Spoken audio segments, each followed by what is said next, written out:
تمام لوگ ایک ہی امت کے تھے، ان میں شرک کا شائبہ بھی نہ تھا۔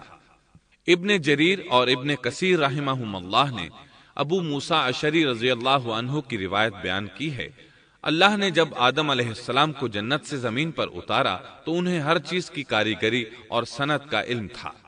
جب وہ اترے تو عالم بھی تھے، لباس میں ملبوس بھی تھے، کام کاج کے تمام طریقوں سے باخبر بھی تھے، لوہے، آگ، لکڑی اور کپڑے کے استعمال سے بھی بخوبی واقف تھے۔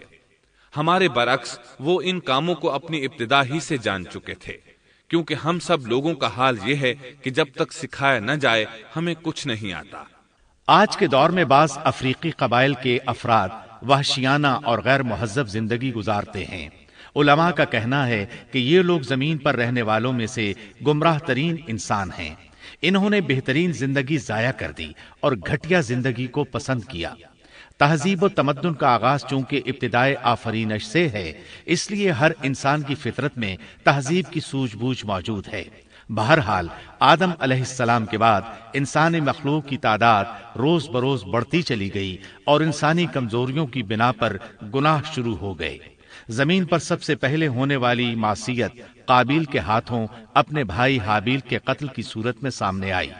اللہ تعالیٰ نے قرآن مجید میں قابیل اور اس کے بھائی حابیل کا قصہ بیان کیا ہے۔ قابیل قرخت اور درشت طبیعت کا مالک تھا، جبکہ اس کا بھائی حابیل